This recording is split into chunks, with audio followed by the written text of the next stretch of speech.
Salut les potos collectionneurs, vous allez bien? Ben moi ça va encore une fois être nickel. Franchement ça va très bien cette semaine.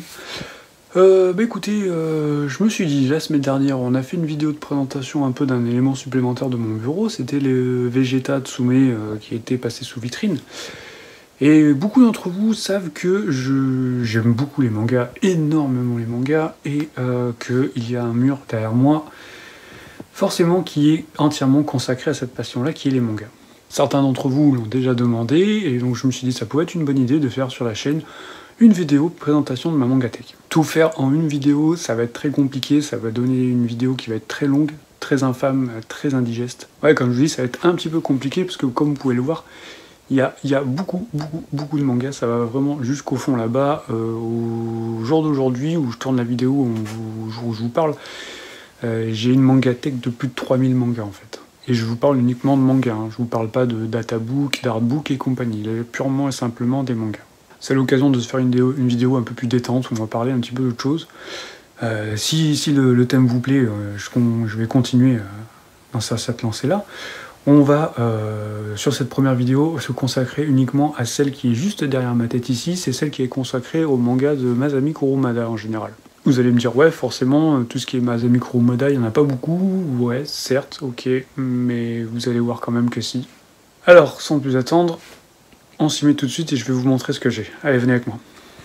Alors, nous voici face au premier meuble, première étagère en fait. Je vous montre comment est structuré le bureau. Donc là, ici, vous avez l'habitude, c'est mon coin là où je me filme quand je fais les vidéos. Donc on part de là et vous voyez que on va jusqu'au bout là-bas. Voilà. Vous voyez que déjà il y a encore là-bas, il y a des cases vides. On va dire qu'on prépare l'avenir et qu'on essaie de se mettre de la marge en termes d'achat de manga. Comment après est structuré chaque étagère? Donc vous pouvez voir qu'on a encore de la marge par rapport au plafond. Donc pour l'instant, au jour d'aujourd'hui, je m'en sers pour exposer encore une grande partie de mes boîtes de figurines, essentiellement de la mid-close. Hein, parce que ça prend pas mal de place. J'en ai rangé beaucoup à mon garage il n'y a pas longtemps, mais difficile d'avoir des cartons pour toutes les ranger proprement, surtout les EX qui ont toutes des tailles différentes. Donc faire ça de façon homogène, c'est un peu plus compliqué. En parlant du rangement des mangas proprement en eux-mêmes, alors beaucoup n'apprécient pas cette manière de ranger, je le sais, mais honnêtement, pour moi, ça va être très compliqué de faire autrement. Je veux simplement vous dire qu'en fait, tout est mis sur 2 profondeurs. Donc ce que vous voyez de visu, première visu, en fait, vous multipliez tout par 2, hein, forcément. Gardez bien ça à l'esprit. Je sais que dans le YouTube game des collectionneurs manga, des gens qui présentent leur mangatech, beaucoup de gens disent et préfèrent qu'il est beaucoup plus agréable, sympathique à l'œil d'exposer toute sa collection sur une seule profondeur. C'est facile à faire quand on a une petite quantité de manga, mais quand on arrive à un, je vais pas dire à un niveau comme moi, mais quand on commence à en avoir pas mal, c'est compliqué d'avoir de la place pour tout ranger. Alors la façon dont j'ai classé ma mangatech, est-ce qu'il y en a une? Oui, à la base il y en avait une. Alors c'était ici, sur celle que je vous présentais ici, c'était celle qui était entièrement consacrée au manga de Kurumada et tout ce qui était qui touchait, hein, tout ce qui était aux alentours de Senseiya, choses comme ça. Sur les 3 prochaines, on va dire, voilà, jusqu'ici, c'était... non, je ne dis bêtises, il y avait les 3 suivantes là-bas aussi. Donc tout là, les 6, c'était quelque chose qui était rangé par ordre alphabétique, par ordre alphabétique du nom du manga en fait. Et comme vous pouvez le voir, ça commence à être tout très plein, et donc forcément ça a débordé là-bas. Il y en a ensuite aussi dans les meubles aussi, il y en a d'autres qui sont venus se greffer un peu partout là, donc forcément le classement il n'y en a plus trop. Ma femme et moi on arrive à s'y retrouver et je pense que c'est l'essentiel. Alors on commence tout de suite par l'étagère du haut. Alors la base de la base, forcément pour moi c'est Senseiya.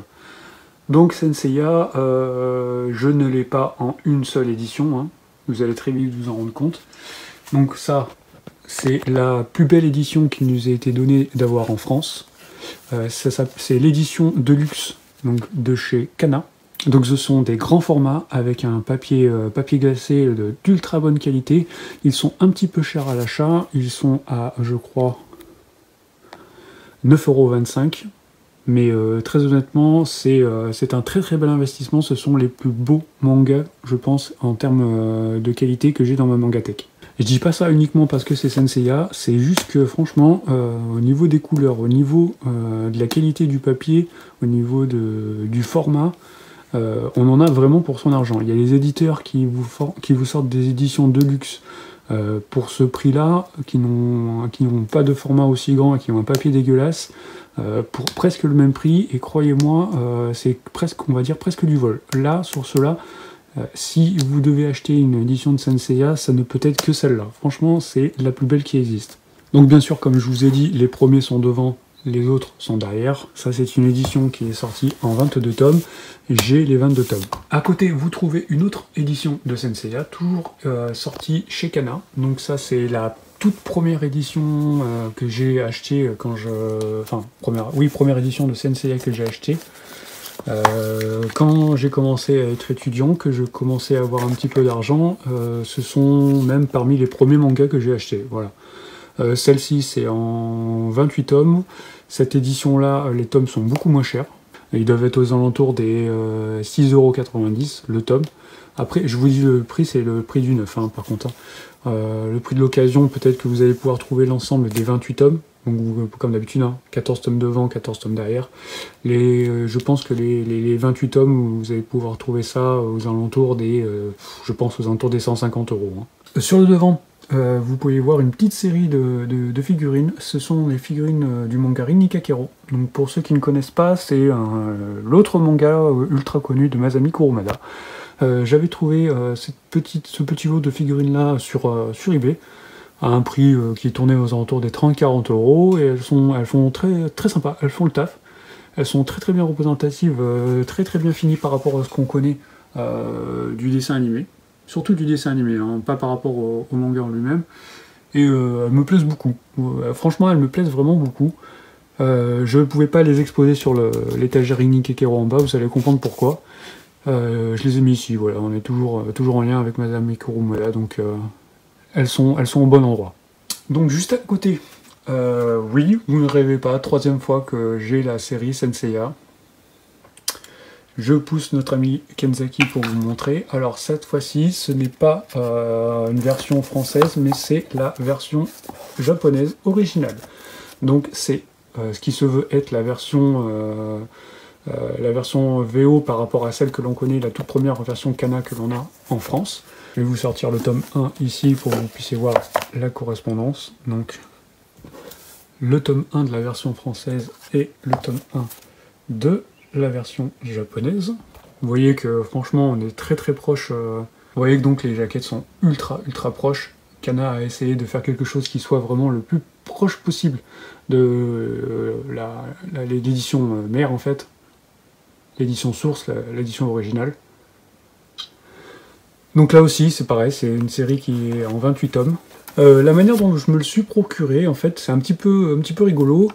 C'était quelqu'un qui l'avait mis en vente sur eBay. Sur les 28, il en avait mis, je crois, 25.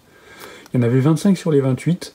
Donc du coup, j'y avais eu ça à une somme assez modique. Hein, c'était aux alentours des 50-60 € si je me rappelle bien. Et après, avec un petit peu de patience et en farfouillant sur les sites de vente au Japon, j'avais très pu facilement trouver les 3 tomes qui me manquaient. Ensuite, on passe à côté à Senseiya The Lost Canvas. Et là, vous allez comprendre que, en fait, la façon dont je collectionne les mangas, c'est là aussi, c'est comme les mythos, c'est un petit peu maladif. Après, je pense qu'en avoir conscience que l'on est un petit peu malade, c'est déjà avoir fait la moitié du chemin. Donc, la série Senseiya The Lost Canvas, série qui est terminée en 25 tomes. Les 25 tomes sont ici. Donc là, vous en avez une partie qui est ici, vous avez la deuxième qui est là. On va rester ici parce que le plus grand nombre est là, il y a surtout quelque chose que je veux vous montrer. Donc, série qui est terminée en 25 tomes, donc qui est, on va dire, une suite de Senseiya, mais une suite officielle, le scénario a été fait par Masami Kurumada, mais au dessin, on n'a pas Mr. Kurumada himself, mais on a Shiori Teshirogi. Donc de manière classique, hein, je les ai achetés à la sortie, à chaque fois un par un, j'ai acheté chaque tome au moment où le libraire l'avait de disponible.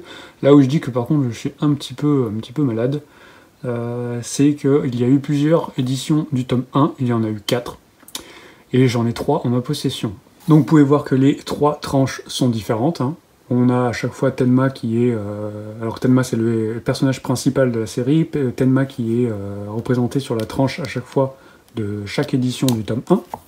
Donc vous avez ici à gauche la couverture du tome 1, la couverture classique en fait, celle qui est censée être voilà, la couverture qui est la numéro 1 de la série officielle.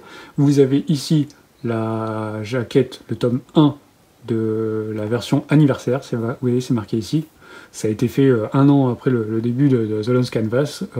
Kurokawa nous a sorti une version anniversaire et le tome 1 avait une édition spéciale. On a ici un tome 1 qui est en version découverte. Vous savez, à des fois pour certains événements comme un Noël, choses comme ça, les éditeurs n'hésitent pas à faire des petits coffrets ou à faire des éditions découvertes avec des tarifs un petit peu préférentiels pour certains tomes.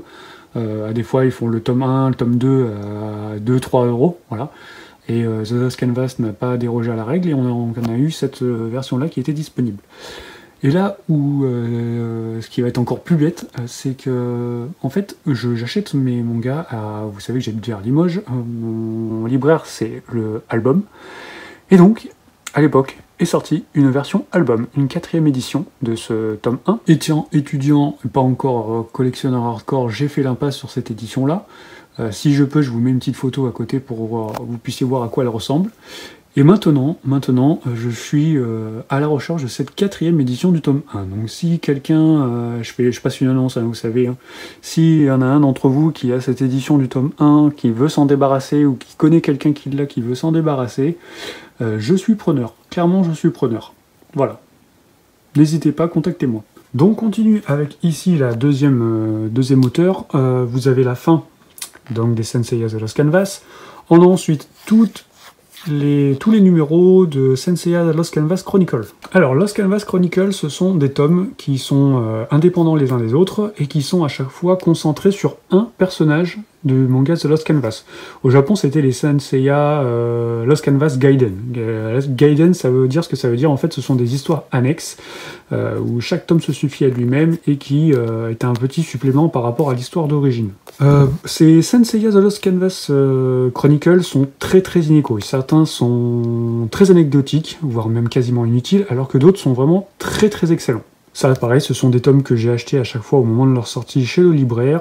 Je n'ai jamais fait l'impasse, même si parfois certains étaient vraiment très difficiles à lire par leur médiocrité. Et franchement, je me forçais presque à les acheter parce que c'était du Senseiya. Hein. Ensuite, on passe à la série qui est à côté. Donc là, quelque chose aussi que vous devez sûrement connaître, Senseiya Next Dimension.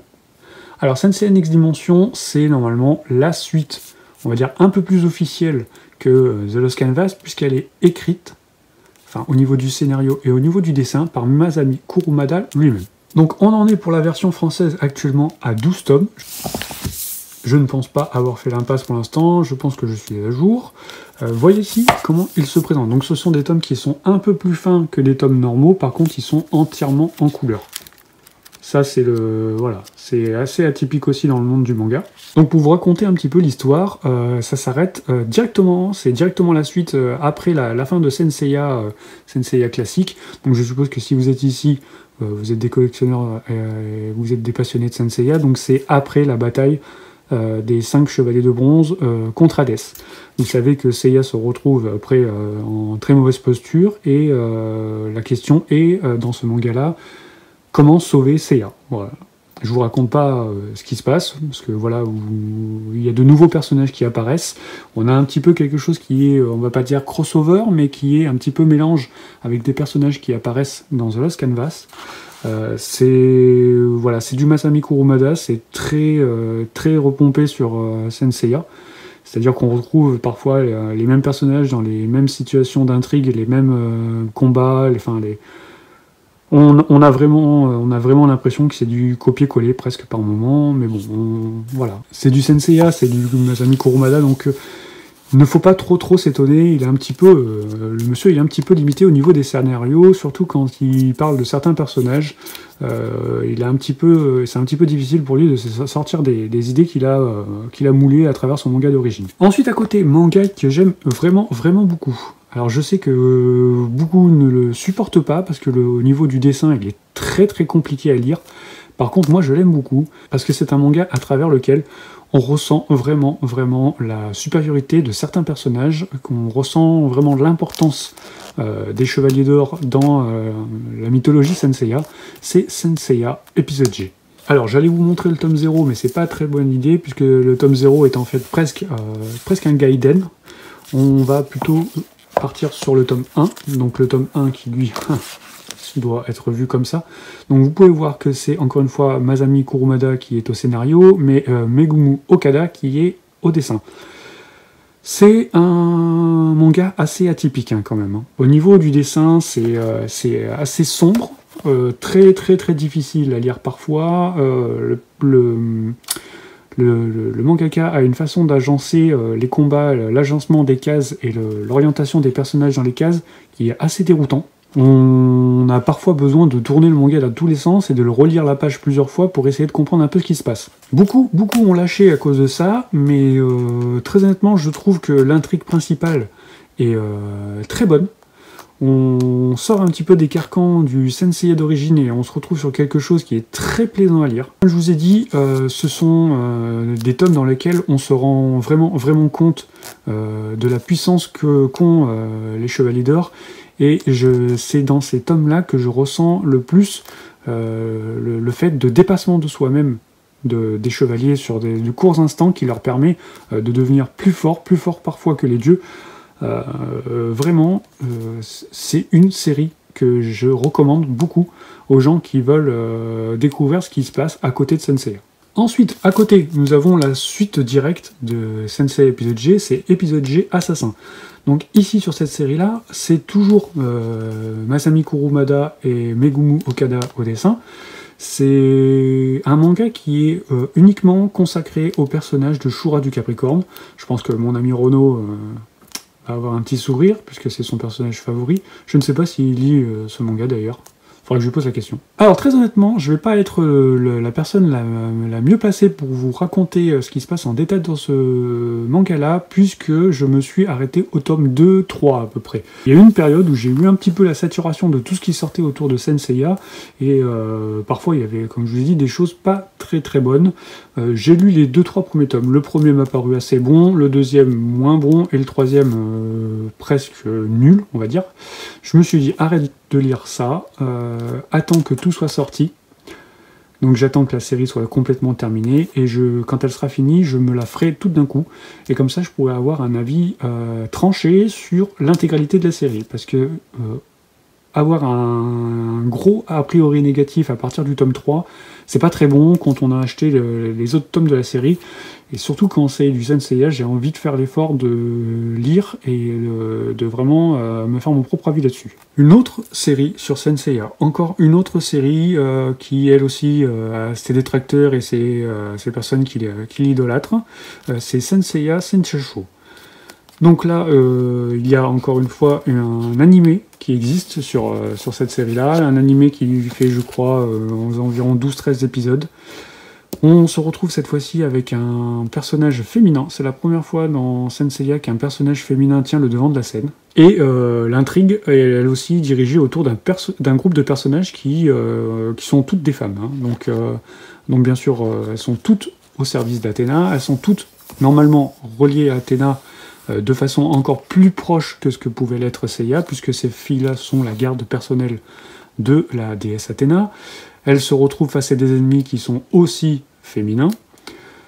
Quoi dire de plus sur ce manga-là? Alors vous savez qu'en termes de figurines, on a eu des figurines Mythclose qui étaient, ma foi, très belles, très jolies. On pouvait discuter plus ou moins de l'intérêt de sortir certains personnages, notamment comme le Ares, personnage assez décrié en termes de figurines dans la catégorie Mythclose Senseiya. Le manga en lui-même, c'est assez léger, c'est pas du manga profond qui va vous faire revoir toute votre psychologie, votre propre psychologie interne. Voilà, ça se lit, c'est du Senseiya, enfin c'est surtout parce que c'est du Senseiya que je l'ai acheté, mais très honnêtement, c'est pas le genre de manga qui me plaît le plus. Hein. Mais bon, ça change les idées, ça détend quand vous savez pas trop quoi lire. Vous voulez vraiment faire une pause d'autre chose que les shonen typiques, pouvez lire ça, ça détend. Ensuite à côté, alors voilà, ça par contre c'est l'exemple typique de choses, quand je vous dis tout à l'heure le nombre de mangas que j'avais, ça c'est des choses que je n'ai pas compté à l'intérieur. Hein. Donc en fait je possède les 4 Jump Gold Sélection des 4 films Saint-Seiya. Alors qu'est-ce que c'est que les Jump Gold Sélection? Donc ce sont des petits bouquins qui sont essentiellement en fait des captures d'écran, voilà, des screenshots des différents passages dans l'animé. Donc est-ce que ça a vraiment de l'importance? Non. Est-ce que c'est pour la collection? Oui. C'est tout. J'ai fait l'acquisition des 4 par un prix modique au Japon, donc très honnêtement, j'ai envie de lui dire pourquoi se priver, hein. Pourquoi se priver? En plus, c'est quand c'est marqué Saint-Seiya dessus, c'est difficile de se retenir. À côté, c'est la même chose. Donc ça, je ne sais pas si tout le monde est au courant. Saint-Seiya, c'est aussi des livres. Alors quand je dis des livres, oui, c'est du livre, hein. Il n'y a pas d'image à l'intérieur, hein, ou alors très très peu. C'est Saint-Seiya Gigantomachia. Donc c'est en 2 numéros, le deuxième est derrière bien sûr. C'est une autre histoire, donc sur Saint-Seiya. Si je dis pas de bêtises, ça se situe entre la saga Sanctuaire et la saga Poséidon. Donc ça n'a bien sûr été jamais édité en France et ça ne le sera jamais. Il me semble que si vous êtes curieux de lire ceci, il y a une traduction complète en version française qui a été faite sur Senseiyapedia. Si je le retrouve, je vous mettrai le lien dans la description pour aller le lire. Moi, je l'ai lu. Ça détend. Franchement, ça détend. Vous restez bien dans l'univers Saint-Seiya. Hein. Tout ce que l'on connaît, des préceptes, des poses qui sont dans Saint-Seiya, vous allez forcément vous y retrouver. Voilà, si vous êtes à fond dans l'univers Saint-Seiya, sortez un peu des carcans manga, lisez un petit bouquin, ça fera du bien. Et ça croyez-moi, ça fait du bien de l'avoir lu au moins une fois. Ça fait la culture Saint-Seiya, on va dire. À côté, c'est le petit moment nostalgie pour moi. Ce sont les tout premiers mangas que j'ai achetés. Oui, alors les tout premiers mangas, ce sont les BTX. Donc BTX, c'est une série au scénario et au dessin par Masami Kurumada, donc c'est normal, hein, je vous ai présenté toute l'armoire qui est ici, c'est essentiellement du Kurumada. Donc c'est une série qui est sortie en France, qui est en 16 tomes, et c'est une série que j'ai acheté en premier, donc c'était quand j'ai eu, en fait, que le premier été où j'ai travaillé, que j'avais été étudiant, où j'avais eu ma première paye sur mon taf d'été. Donc j'aimais toujours Saint-Seiya bien sûr, et je me suis dit, je me suis renseigné sur ce qui est sorti autre par rapport à monsieur Masami Kurumada, et j'avais vu qu'en France on avait eu une édition de BTX, et j'étais très très curieux à l'époque, je ne connaissais pas ce manga, donc voilà, je les avais été les chercher chez mon libraire. À l'époque ils étaient déjà quand même assez difficiles à trouver, je pense que maintenant ça doit être encore plus le cas. C'est édité chez Pika. Et la preuve, je crois qu'il y avait une édition chez Soleil aussi, quelque chose comme ça. Ils sont très difficiles à trouver, et moi j'ai réussi à me procurer les 16. Il y a un très très bon animé sur ça. BTX et BTX Neo, je crois, en fait. Ça correspond à 2 saisons, et les 2 saisons, ça correspond à l'intégralité du manga. Vous voyez que là, ici, par contre, il y a un tout petit souci sur le tome 2, c'est que je n'ai pas la jaquette. En fait, mon libraire, il y avait 2 numéros qu'ils n'avaient pas réussi à m'avoir. C'était le 2 et le 7 ou 8, quelque chose comme ça.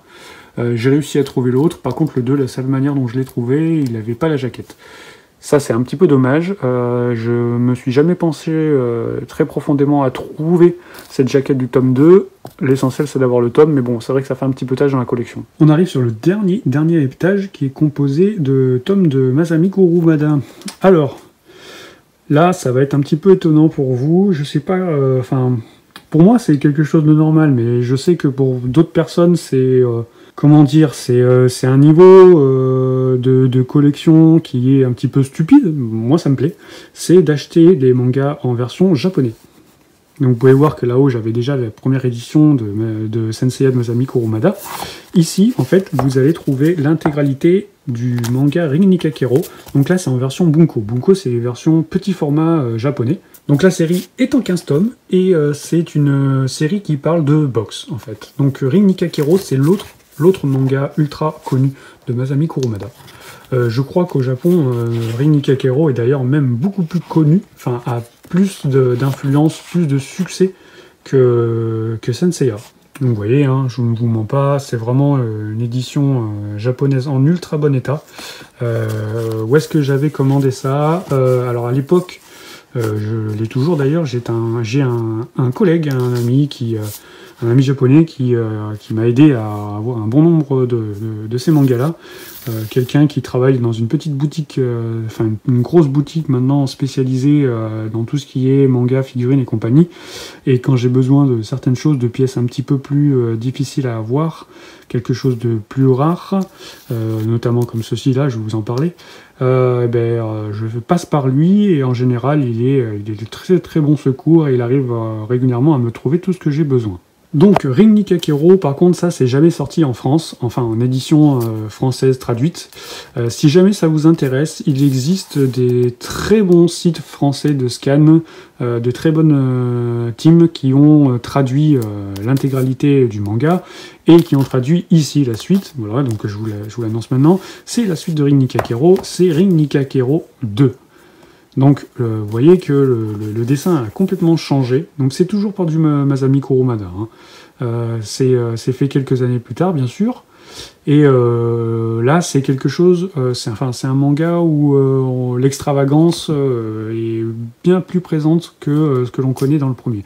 Le premier, c'est un petit peu, pour ceux qui connaissent, du Ashita no Joe. Hein, donc, sur la box, et le personnage... voilà, c'est un personnage qui grandit, qui évolue dans le monde de la boxe à travers sa propre expérience. Là, ici, c'est presque purement du Sensei, hein, c'est-à-dire que vous avez les météorites qui arrivent, les dinosaures qui sont derrière à chaque attaque, enfin voilà, c'est... On va dire que c'est quelque chose beaucoup plus shonen pur et dur, et... on est vraiment dans quelque chose de plus sombre, plus axé sur la baston, la baston pour la baston. Pas, là, c'est un peu plus philosophique quand même derrière. Donc ça, c'est une édition qui est sortie au Japon en 26 tomes, 13 devant, 13 derrière, toujours. Hein. Une édition dite de luxe. Donc c'est la plus belle édition qui existe à ce jour sur ce manga-là. Une édition qui est très difficile à trouver en intégralité, puisque certains tomes valent vraiment maintenant une petite fortune, même en édition japonaise. Hein. Je suis très content de les avoir, et je pense que pour rien au monde, je m'en séparerai. Alors, on passe ensuite à un manga à côté, qui est toujours en format bunko, et toujours de Masami Kurumada. Par contre, ça, c'est connu en France. Hein. C'est Kojiro no Fuma. Ou Fuma no Kojiro. Là par contre, c'est un manga qui est axé sur des bretteurs. Donc ce sont des personnages qui se battent au sabre traditionnel japonais, en bois ou en différentes matières. Très très bon, il y a un anime qui est sorti dessus presque à la même année que Senseiya. Cet anime a été fait aussi en français, il y a même un très bon film, un OAV qui est sorti. Je vous conseille très très fortement, ça se lit tout seul. Enfin, même ça se regarde aussi très très bien, et vous allez reconnaître le niveau du design des personnages de Senseiya. Hein. Bon, bien sûr, ce sont des personnages différents, mais on reconnaît la patte de Masami Kurumada, et c'est très très agréable à lire. Donc c'est une série qui est en format bunko étant 6 tomes, et juste à côté, vous avez sa suite, qui elle est en 3 tomes, si je ne dis pas de bêtises. Le nom, alors je crois... Pour ne pas dire de bêtises également, c'est Kojiro Osantsusho, quelque chose comme ça. Donc là, c'est presque un Gaiden, sauf qu'en fait, c'est une suite. Donc vous retrouvez le personnage de Kojiro face à un nouveau clan, en fait. Là, par contre, c'est assez rapide au niveau de l'histoire. Hein. Ça se complète, mais je trouve que c'est un petit peu trop rapide par rapport à ce qu'on connaît ici, voilà. Et là ensuite, on va avoir l'intégralité des autres mangas de Masami Kurumada. Alors, il y en a certains, ça va être très difficile de vous en parler. Bon, après, il existe en France l'intégralité de ces tomes-là qui ont été traduits. Mais, ça a quasiment rien à voir sur le thème et sur l'esprit avec ce que l'on connaît de Senseiya. Ça, c'est Shinwakai. Donc Shinwakai, vous pouvez voir qu'en gros, on a des personnages un peu loupards ici, hein. En fait, pour certains, ce sont des recueils de petites histoires, en fait. Il me semble que celui-ci, c'est l'exemple parfait. Donc ça, c'est toujours sorti chez le Shonen Jump. Donc en fait, pour celui-ci, ça, c'est un one-shot. One-shot, c'est une série qui était en un seul tome. C'est Mabudashi Jingi. Donc pareil, voilà. C'est... comment vous dire? C'est l'histoire d'un petit garçon qui est comment dire, enfin, sur la première histoire qui est ici, c'est un petit garçon, voilà, où on suit une partie de son enfance en fait, avec il a un des traits assez bagarreur, et sur le reste en fait, c'est des petites histoires, hein, des petits gaiden.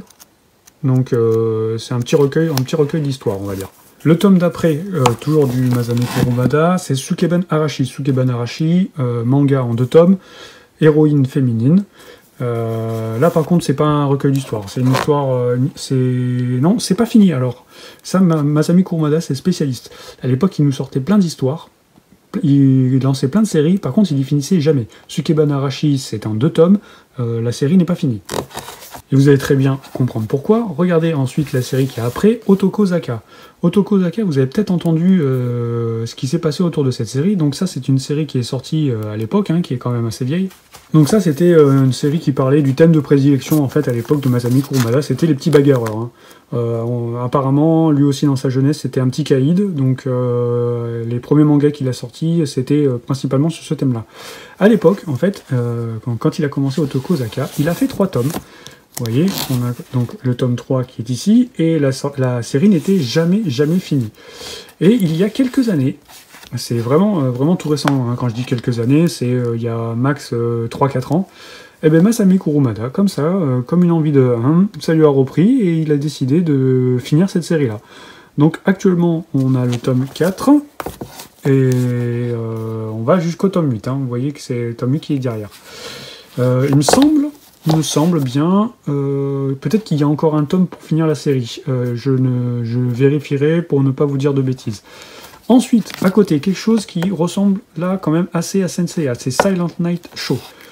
Donc c'est une série qui aussi est actuellement en 2 tomes, une série qui n'a jamais été terminée par Masami Kurumada. Une série, vous pouvez voir que avec des personnages qui revêtissent des armures.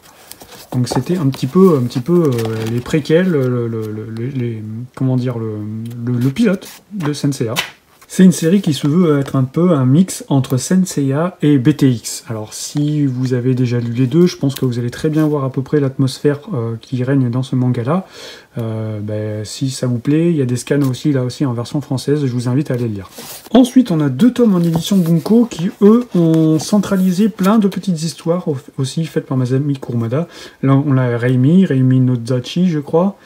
Ici, c'est Neverend, je sais plus ce que c'est le nom. Là, on a le 2e volume qui est là. Là, c'est Akae no Kaze.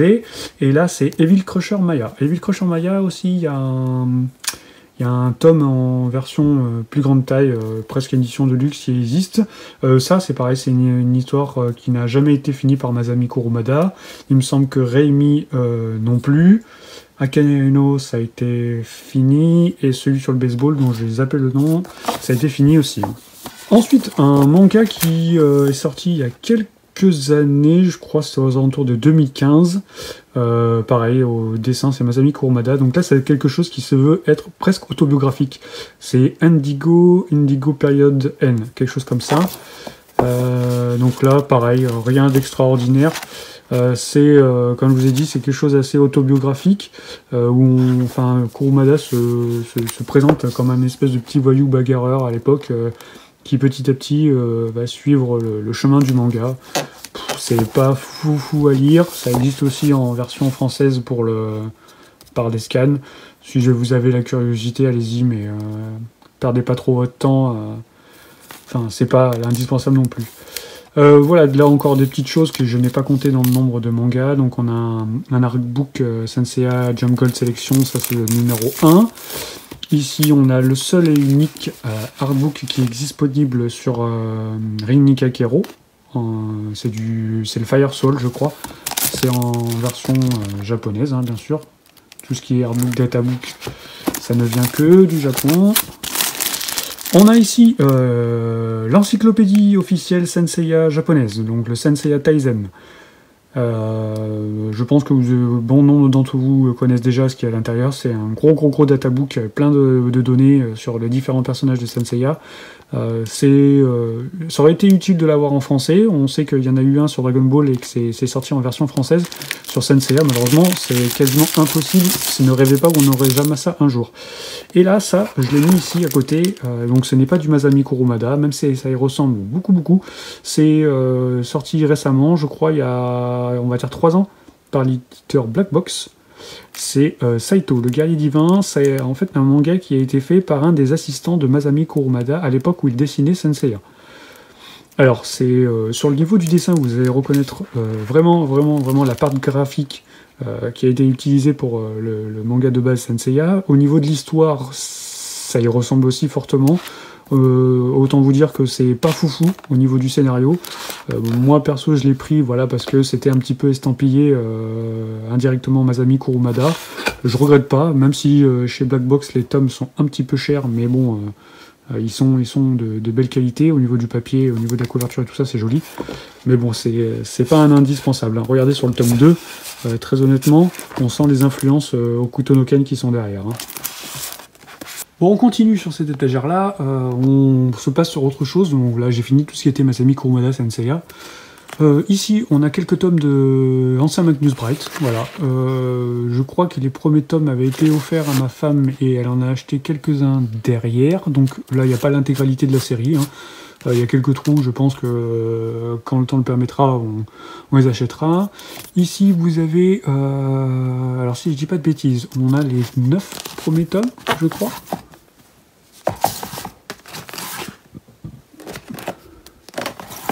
Oui, c'est bien ça, c'est les 9, parce que le dernier est arrivé il y a quelques jours, de Card Captor Sakura Clear Card N. Donc c'est la suite de Sakura. Donc vous savez, Sakura, la série que l'on connaît à l'époque. Voilà, il y a une version, il y a une suite qui est éditée actuellement, et on a le droit en France d'avoir cette édition-là. Et donc on en fait l'achat, forcément, c'est une série culte, donc...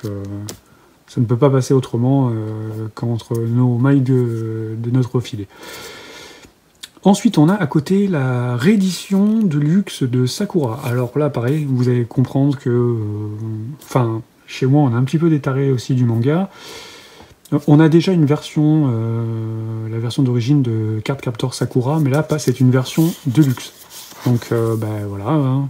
C'est une édition encore plus belle que celle d'avant, vous voyez, avec des choses un petit peu holographiques, donc il était indispensable d'en refaire l'achat. Donc ça, c'est une série qui est finie, qui fait 9 tomes, je crois.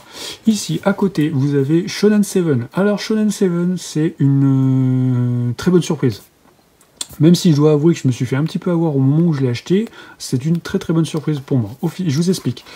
Shonen 7, au moment où j'ai lu, voilà, où j'ai vu la première jaquette de ce tome-là, j'ai vu marqué Toru Fujisawa. Alors, je suis fan de Toru Fujisawa. Je vous rappelle que c'est le mangaka qui est à l'origine de GTO, Young GTO et tout ce qui va avec. Et je me suis dit, forcément, tu peux pas faire autrement, il faut que tu achètes ça. J'ai cru que c'était lié à l'univers de GTO, ce ne l'est pas du tout. Vous voyez, c'est en plus trompeur, il y a marqué GTO Stories. Ce n'est en aucun cas lié à GTO. Même si l'univers y est très semblable, on est toujours dans les batailles de Zoku pour les différents quartiers. Enfin, voilà, c'est les lycéens qui se mettent sur la tronche pour avoir le contrôle des différents quartiers, des différents lycées. J'ai été déçu quand je me suis rendu compte qu'on n'était pas vraiment lié à GTO, mais ça a été une très bonne surprise, parce qu'au final, même si cette série n'y est pas liée, elle est quand même très bonne. Et ça aurait été vraiment dommage de ne pas se la procurer et de ne pas la lire au moins une fois. Si vous êtes fan de cet univers-là, je vous conseille au moins de la lire. Ici, on continue avec Shaman King. Alors Shaman King, c'est pareil, j'ai l'intégralité de l'ancienne édition. De ce qui me semble, il y a une toute nouvelle édition de luxe, une réédition, quelque chose comme ça qui est sorti. Là, j'ai pas vraiment eu le coup de cœur pour la racheter une deuxième fois. J'ai lu Shaman King une première fois, c'est un bon manga qui se lit plutôt bien, mais pas un manga extraordinaire. Enfin, à mes yeux, hein, chacun ses goûts, mais pour moi, voilà, c'est quelque chose qui est à lire au moins une fois dans sa vie. Mais ça m'a pas emballé de fou, donc avoir juste une seule édition, c'est déjà pas mal. Donc on est sur une édition en 32 tomes, le reste des tomes est derrière, vous savez très bien. Ici, on est sur Gun Mars Chronicle. Donc pour les fans de Gun, comme moi, vous savez que c'est la 3e série sur Gun. Alors Gun, vous avez Gun Last Order, et maintenant Gun Mars Chronicle. Pour l'instant, je me retiens, je les achète, mais je ne les ai pas encore lus. Vous savez que, en fait, quand on commence à lire une série et qu'on est vraiment accro, c'est difficile de se dire « Merde, j'ai pas la suite ». J'attends que ça soit fini, le rythme de parution est très très lent, mais je fais l'effort de tenir. Hein. Ensuite, là, c'était un petit manga. Alors, il me semble que c'est fait par une Française, Save Me Pity. C'était, je crois que c'était quand c'était... Attendez. C'était, voilà, c'est ça, c'était les éditions des 48 heures BD où on avait les tomes manga à 1 € pour découvrir des séries. J'ai acheté celui-ci à 1 € pour le découvrir. Très honnêtement, je ne l'ai jamais lu, donc je pourrais pas vous en dire ni du bien ni du mal. À côté, on a Psycho Pass. Alors, Psycho Pass, ça va être la 2e série, c'est Shinua Kogami.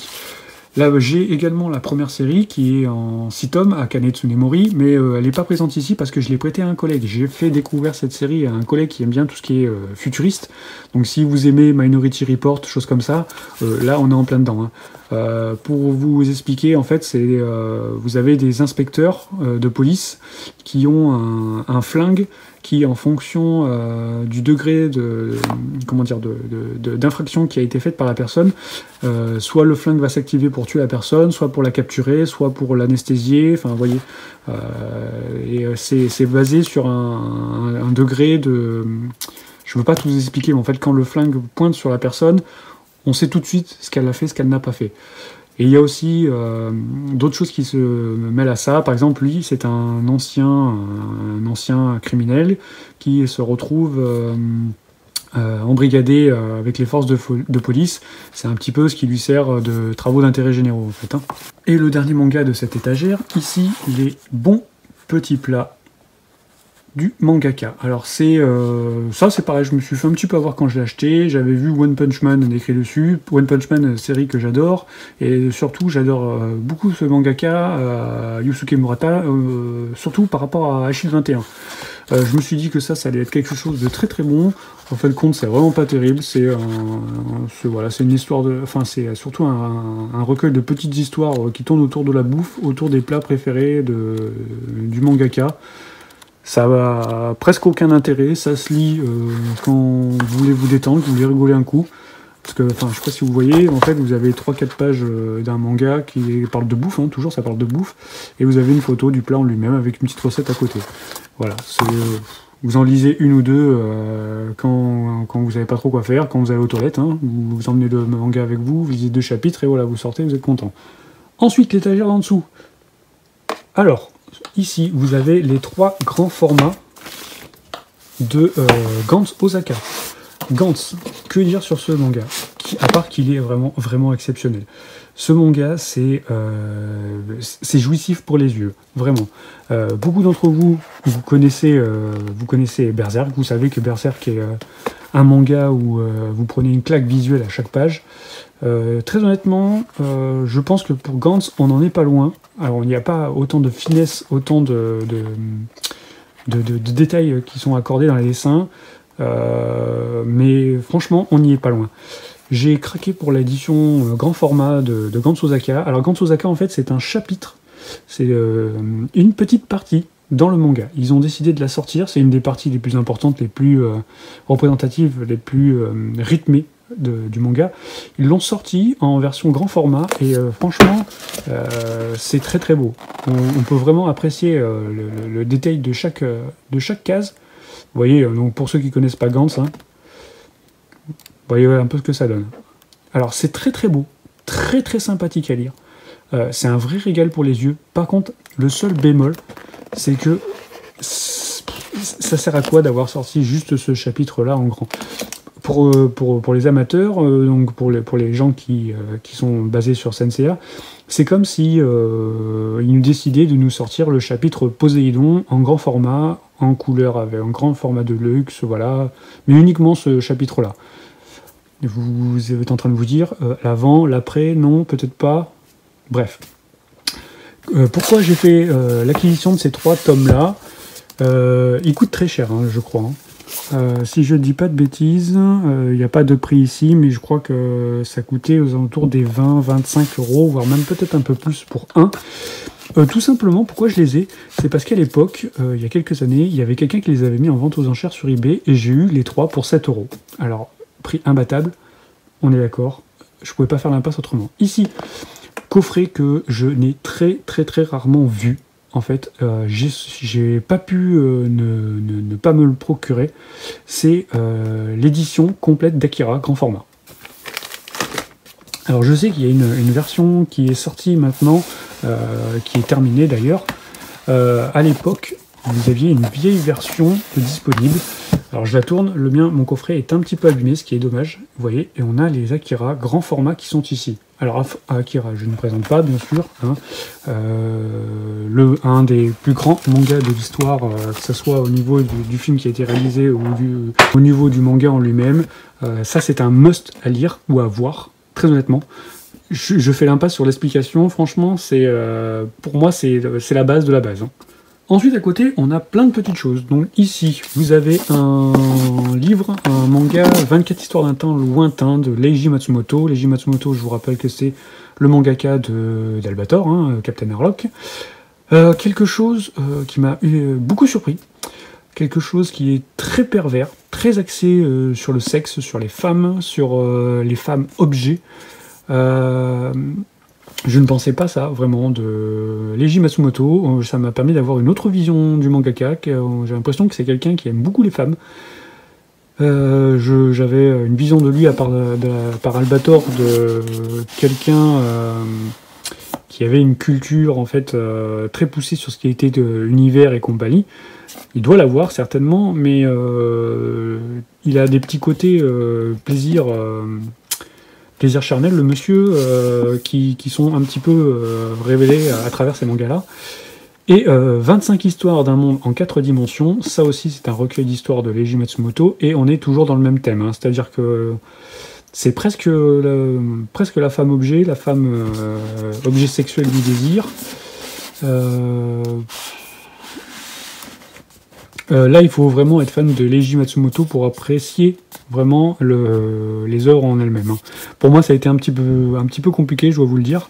Mais bon, au final, ça fait 2 tomes de plus qui sont très sympas à avoir dans sa collection. Ici, on a le Queen Emeraldas. Donc à l'époque, on a pareil une série télévisée, je crois, qui est sortie sur Queen Emeraldas. C'est un personnage qui fait partie de la saga, tout ce qui gravite autour de la saga du Captain Harlock. Donc là, on est typiquement dans la même ambiance. Hein. Donc si vous aimez vraiment, foncez, ça va être quelque chose qui va vous plaire. Celui-ci, je ne sais pas s'il est encore facilement trouvable en France, des prix corrects. Il était sorti, vous voyez, à l'époque à 25 euros. Bonne question maintenant sur la disponibilité encore de ce manga-là.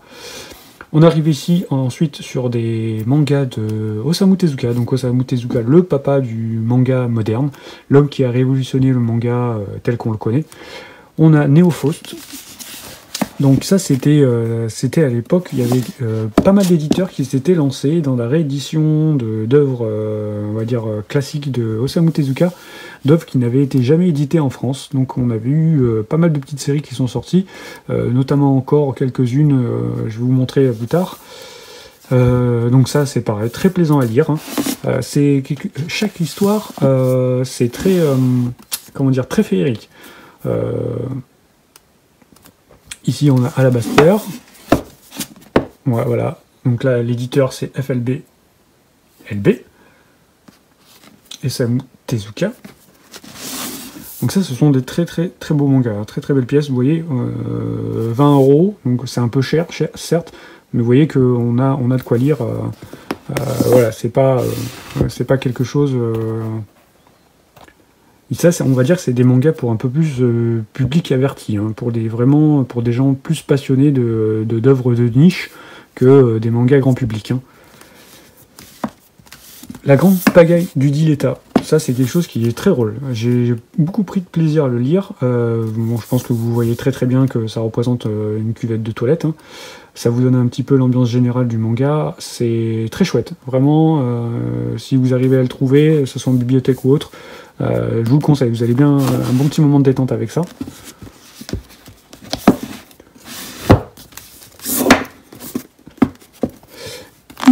De Osamu Tezuka aussi. Je crois que pour ce manga-là, il y a une version avec un format plus réduit qui est sortie, un peu plus petite, et qui est, elle, est en 2 tomes. Donc voilà. Quoi vous dire sur ce tome-là? Très intéressant à lire aussi. Je ne veux pas vous donner de bribes de l'histoire principale, parce que sinon on rentre très vite dans le vif du sujet, et ça serait beaucoup trop vous spoiler en fait. À côté, quelque chose que je n'ai pas lu, que j'ai acheté pour le lire plus tard, Osamu Tezuka, Une vie de manga. Alors, de ce que j'avais compris quand c'était sorti chez le libraire, c'était quelque chose d'assez autobiographique. Voilà. Là, par contre, on est sur quelque chose qui coûte très cher. C'était 35 € à l'époque. C'était pour célébrer les 90 ans de carrière d'Osamu Tezuka. Je ne l'ai pas encore lu, mais si ça vous intéresse, je peux vous faire un petit rendu, un petit compte rendu après sur ce que j'en aurais pensé. Je pense que je vais me le taper dans pas longtemps. Donc ici, ça, c'est pas du manga. Hein. Là, on a un objet et des coffrets DVD sur différents mangas. Alors, il nous reste 2 étages. 2 étages, ça va aller très vite. On a les tomes d'un éditeur que j'apprécie beaucoup. J'apprécie parce que les tomes sont vraiment d'une extrême bonne qualité. Vous voyez, on dirait presque des livres d'une collection à l'époque, quoi. C'est Isan Manga. Alors Isan Manga, eux aussi se sont lancés sur des séries donc soit cultes qui ne sont jamais sorties en France. Là par exemple vous avez le Kamen Rider. Kamen Rider, c'est quand même assez connu, mais malheureusement ça n'a jamais été édité en France. Et bien Isan Manga l'a fait. Kurenai Sanshiro, donc c'est Judo Boy. Ça aussi, Judo Boy, quelque chose qui a été sorti en animé en France. C'est quand même assez vieux hein, par contre. Personne n'avait eu l'idée de sortir le manga, donc voilà. Donc bien sûr un manga très, comment dire, très répétitif, basé sur un personnage principal qui maîtrise le judo, qui doit venger une des personnes de sa famille. Cutie Oni, donc Cutie Oni de Go Nagai, ça c'est aussi une autre œuvre assez phare, assez iconique de Go Nagai. Go Nagai, je vous resitue un peu le personnage, c'est celui qui a fait Goldorak. Donc Cutie Oni n'avait pas eu de vraie édition en France, il me semble que c'était jamais sorti à l'époque, et donc voilà, Isan Manga l'a fait. Et quand je vous dis qu'à une époque, on avait pas mal de petits mangas de Osamu Tezuka qui sortaient, des mangas inédits, ça c'était le tout premier manga de Osamu Tezuka, c'était La Nouvelle Île au Trésor. Sur l'autre côté, alors l'autre côté, je vais pas vous dire de bêtises, ça c'est pas moi qui les ai achetés, c'est madame, c'est Meilan Fan. Alors Meilan Fan, c'est un manga sur une femme, je crois, sur une femme qui fait des représentations théâtrales à l'Opéra de Pékin. C'est très beau, visuellement c'est très beau, un manga assez haut en termes de dessin. Au niveau de l'histoire, je ne l'ai pas lu. Je ne vais pas vous dire à quoi ça correspond, je ne vais pas vous dire de quoi ça traite plus que ça, mais ça a l'air très bon. Moi perso, je pense que dans pas longtemps, je pense pouvoir le lire. Et on termine en bas avec le gros manga de cœur, le manga phare du moment, celui dont je ne peux pas me lasser, celui je pense que je vais relire plusieurs fois. Je viens à peine de terminer le dernier tome de cette série, qui est disponible en France, c'est Kingdom. Alors, comment vous situez Kingdom? Vous savez que les grosses séries qui cartonnent le plus au Japon actuellement, vous avez One Piece et compagnie, il y en a un qui est depuis des années dans le trio de tête au Japon et qui cartonne autant que tous ceux que l'on connaît, c'est Kingdom. Kingdom a mis très longtemps à arriver en France, puisque aucun éditeur français n'a voulu se lancer dans l'histoire, puisqu'ils avaient de véritables réticences à se lancer sur un manga dont le thème pour eux n'allait pas parler aux gens en Europe. Kingdom, ça parle de la réunification des 7 royaumes de Chine pour unifier la Chine, en fait. C'est un manga principalement qui traite de ce thème-là. Par contre, je n'ai pas de mots pour vous dire à quel point ce manga est très bon. mais vraiment très très bon. Meian, c'est un petit éditeur presque inconnu à l'époque qui a décidé de se lancer là-dedans. Ils ont fait le pari de faire Kingdom, ils ont lancé des campagnes d'abonnement. Vous pouvez voir que bon, pour les gens qui ont les abonnements, vous pouvez avoir des coffrets absolument magnifiques, pour le même prix, hein, bien sûr. Et donc pour l'instant, on en est au tome 60 en France. On a rattrapé la parution japonaise.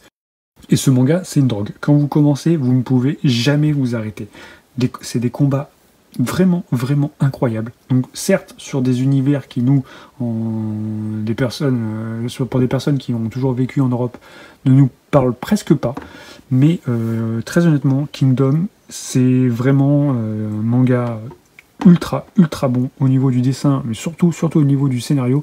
Je n'ai jamais lu un manga qui traite de stratégie militaire, de tactique de combat, aussi poussé que celui-ci.